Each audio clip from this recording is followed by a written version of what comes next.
लोगों को, तो उसके साथ कितनी सारी घटनाएं आ रही। जैसे मैलन जो हमारे संयुक्त महासचिव संगठन, जब वो प्रूफ रीडर पर कविता पढ़ रहे थे तो मुझे याद आ रहा था कि प्रूफ रीडर पे दुनिया का एक महान उपन्यास लिस्बन की घेराबंदी का इतिहास, जिसको नोबेल पुरस्कार दिया गया, वो प्रूफ रीडर पर है। उसमें एक प्रूफ रीडर इतिहास की किताब में एक प्रूफ की गलती को ठीक कर देता है, उससे पूरे देश का इतिहास बदल जाता है। तो ऐसी बहुत सारी चीजें याद की जा सकती हैं। पानी को लेकर बहुत सारी कविताएं हम लोगों के हाथ, हम लोगों के पास हैं। रंग को लेकर जब कविताएं सुनाई जा रही थी तो फूल नहीं रंग बोलते हैं से लेकर और अजित चौधरी के एक रंग हम तक, इतनी कविताएं याद आ रही, इतनी सारी चीजें, इतनी सारी स्मृतियाँ कौन कहीं आज बहुत सारी कविताएं सुनाई गई, बहुत सारी स्मृतियाँ कौन। तो ये सबके प्रति आभार है कि इतना अच्छा मौका हम सबको मिला, इतनी सुंदर कविताएं सुन ली गई हैं कि उसके बाद कविता पढ़ना सचमुच एक कठिन काम है, पर फिर भी जिस तरह की होता है पढ़ना ही होगा। तो सुनाऊंगा और कुछ कविताएं आपको सुना रहा हूँ।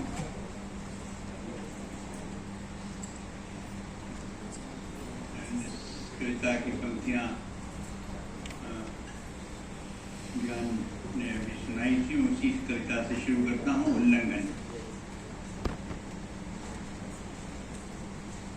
बल्कि कल बड़ा मजा आया कि कल जब हम लोग कार से जा रहे थे तो अचानक ज्ञान प्रकाश ने कहा कि मैं तो जब मैंने मैट्रिक किया, 10वीं पास किया, तो उसके बाद मैं बॉम्बे भाग गया। तो मुझे याद आया कि मैं भी हायर सेकेंडरी करके आया, बम्बई में गया था। तो ऐसा बहुत सारी चीज़ें थी, हम लोगों ने भागने पर बहुत देर तक बहुत सारी बातें कि हम लोग काफ़ी भागते थे।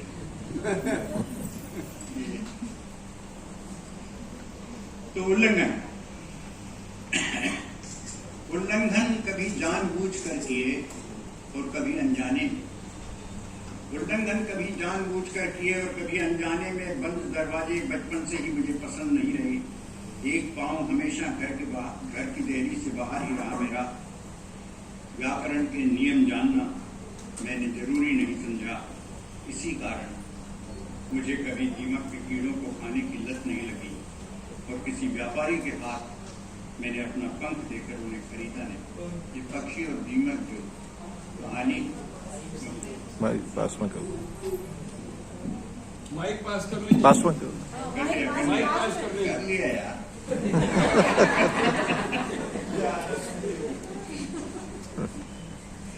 तो उल्लंघन कभी जानबूझकर किए कभी अनजाने में। बंद दरवाजे बचपन से ही मुझे पसंद नहीं रहे। एक पांव हमेशा घर की देहरी से बाहर रहा मेरा। व्याकरण के नियम जानना मैंने कभी जरूरी नहीं समझा। इसी कारण मुझे दीमक के कीड़ों को खाने की लत नहीं लगी और किसी व्यापारी के हाथ मैंने अपना पंख देकर उन्हें खरीदा नहीं। बहुत मुश्किल से हासिल हुई थी आज़ादी और उससे भी ज्यादा मुश्किल था हर पल उसकी हिफाजत करना। कोई न कोई बाज झपट्टा मारने को आंख गड़ाए बैठा ही रहता था किसी न किसी डगाल पर। कोई सांप रेंगता हुआ चला आता था घोंसले तक अंडे चुराने। मैंने तो अपनी आंख ही तब खोली जब सविनय अवज्ञा के आह्वान पर सड़कों पर निकल आया देश। उसके नारे ही मेरे कानों में बोले गए पहले शब्द थे। मुझे नहीं पता कि मैं कितनी चीजों को उलांग गया। उलांगी गई चीजों की बाढ़ रुक जाती है, ऐसा ही माना जाता था। कई बार लगता है कि उल्लंघन की प्रक्रिया उलटवासी बनकर रह गई है हमारे मुल्क में। हमने सोचा था कि लांग आए हैं हम बहुत सारी मूर्खताओं को, अब वो कभी सिर नहीं उठाएंगी। लेकिन एक दिन वो पहाड़ सी खड़ी नजर आई और हम उनकी तलहटी में खड़े होने थे। लेकिन ये न समझना कि मैं हताश होकर बैठ जाऊंगा। उल्लंघन की आदत तो मेरी रग रग में मौजूद है। बंदर से आदमी बनने की प्रक्रिया के बीच इसे अपने पूर्वजों से पाया है मैंने।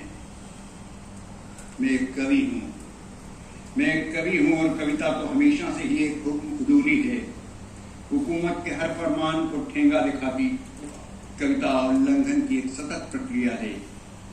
व्याकरण के तमाम नियमों और भाषा की तमाम सीमाओं का उल्लंघन करती वे अपने आप ही पहुंच जाती है वहां जहां पहुंचने के बारे में कभी सोचा भी नहीं था मैंने।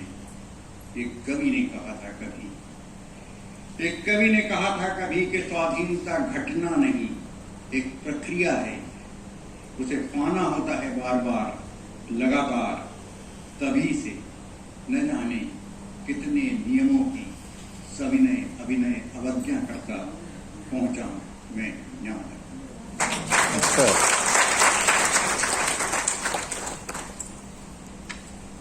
समझ में ये नहीं आ रहा कि मैं क्या पढ़ूंगा।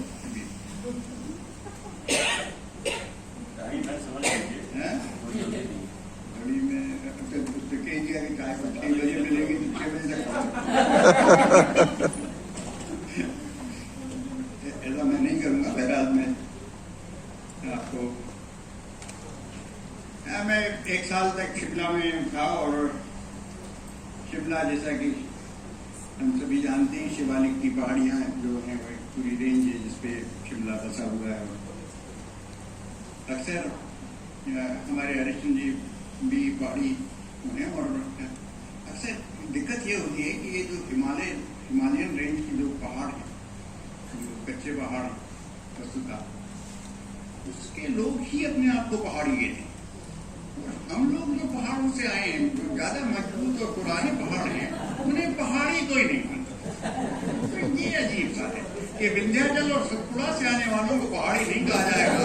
हिमालय से और हिमाचल की पहाड़ियों से आने वाले को पहाड़ी कहा। तो ये कविता कुछ उसी विवाद के चलते ये लिखी गई कि इसीलिए तो तुम पहाड़ हो।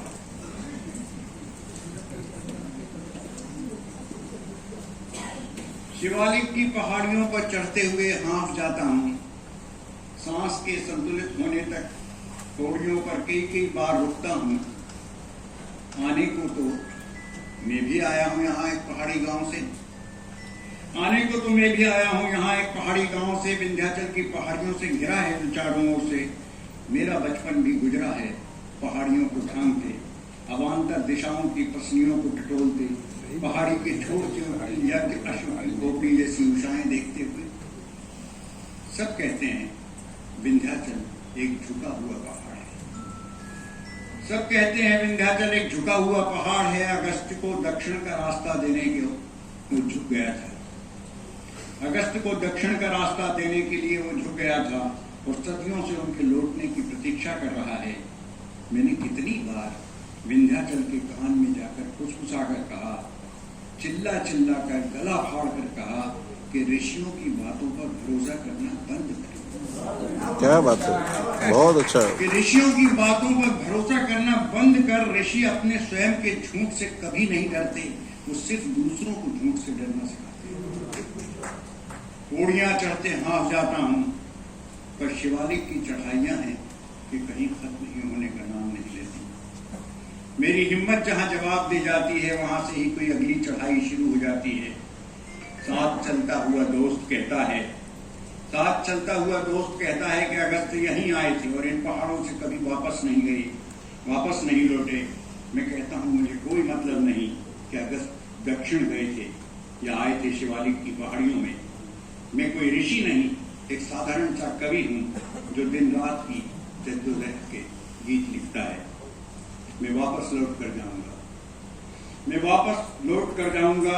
जाऊंगा जरूर, और एक बार फिर विंध्याचल को बताने की कोशिश करूंगा कि अगस्त के लौटने की प्रतीक्षा फिजूल है। तुम अब अपनी कमर सीधी कर लो और अपने पूरे कद के साथ खड़े हो जाओ तनकर। मैं तब भी तुम्हारे मजबूत कंधों पर बैठकर दूर तक पहले जीवन के रंग बिरंगे मेले देखूंगा। हिमालय से ज्यादा है तुम्हारी आयु जानता हूं और ज्यादा मजबूत हैं तुम्हारे कंधे। ज्वालामुखी के बहते हुए लावे के अचानक रुककर ठहर जाने की छवियां हैं तुम्हारी चट्टानों में। ज्वालामुखी के बहते हुए लावे के अचानक रुककर ठहर जाने की छवियां हैं तुम्हारी चट्टानों में, तुम्हारी गुफाओं में सुरक्षित हैं हमारे पूर्वजों की उकेरी हुई शिकार खेलने और आग जलाने की छवियां। मुझे तुम हमेशा अच्छे लगते हो, मेरी आत्मा की चील ने तो बना लिया है तुम्हारी चट्टान पर अपना स्थायी घोंसला। तुम ही ने सिखाया है मुझे, तुम ही ने सिखाया है मुझे कि झुक जाना छोटा हो जाना नहीं। तुम ही ने सिखाया है मुझे कि झुक जाना छोटा हो जाना नहीं है। जानता हूं किसी जरूरतमंद को रास्ता देने को तुम झुक गए, इसीलिए तो तुम पहाड़ हो। क्या बात है। एक कविता और सुना। हाँ सर।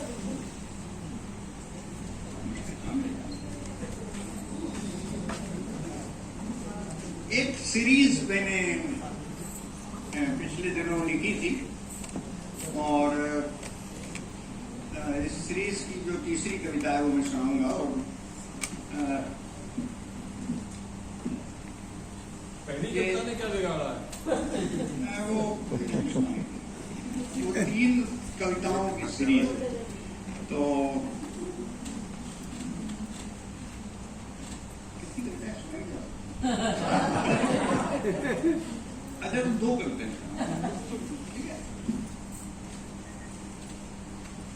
तो ये जो कविताएं हैं, ये इस सीरीज का नाम है अबू हसन कहता है।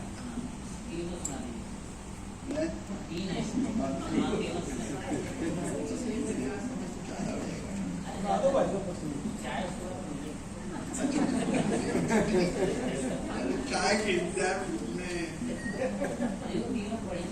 तो ये 3 कविताएं हैं अबू हसन कहता है। पहली कविता का शीर्षक है अबू हसन चांद के माथे का खून पोंछ रहा है। ये पहली कविता। एक रात सपने में किसी ने कहीं से एक पत्थर सन्नाया और चांद का माथा फोड़ डाला। खून से भर गया आसमान।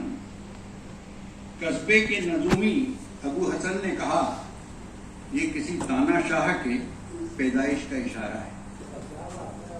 ये किसी तानाशाह की पैदाइश का इशारा है। और जगह जगह चौपायों के बहाने आदमियों का कत्लेआम शुरू हो गया। अबू हसन ने कहा, हिटलर के जूते किस संग्रहालय में रखे हैं उसे नहीं पता, लेकिन जाकर देख लो कि उनकी चमक बढ़ गई होगी। संडास में बैठा मुसोलिनी हंस रहा होगा। लाखों लोग पलक झपकते ही अपनी रोजी रोटी खो देंगे। चूल्हों में आग नहीं होगी और तवा उल्टा रखा होगा। परिवार की बूढ़ी औरत कहेगी, यह अपशगुन है। तुमने एकदम ठीक कहा माई, कहेगा अबू हसन। भूख गहरी तक आ गई है दोंगरा मचाने को। अर्थव्यवस्था की रीढ़ टूट चुकी है। अपने चकनाचूर सपनों पर खड़े लोगों के पांवों में उसकी किरचें चुभ रही हैं और छालों से खून रिस रहा है। राष्ट्रवाद नाम का एक पागल नंगा घूम रहा है सड़कों पर। कहता है अबू हसन, इसे जानने को किसी पोथी पत्रे की जरूरत नहीं। तबाही की इबारत आसमान पर लिखी है। हताशा में राजनीति का मतमार्ग बार बार दाईं ओर मुड़ जाता है और हमारा वामपंथ सिमट गया है हाशिए पर। न्यायपालिका ऊपर के आदेश का इंतजार कर रही है और किसी नरसिंह अवतार के प्रकट हुए बिना ही चौथा खंभा फट कर गिर पड़ा है। बैंक बिक गए, रेल बिक गई, हवाई जहाज की बोली लग रही है। सुनो, कहता है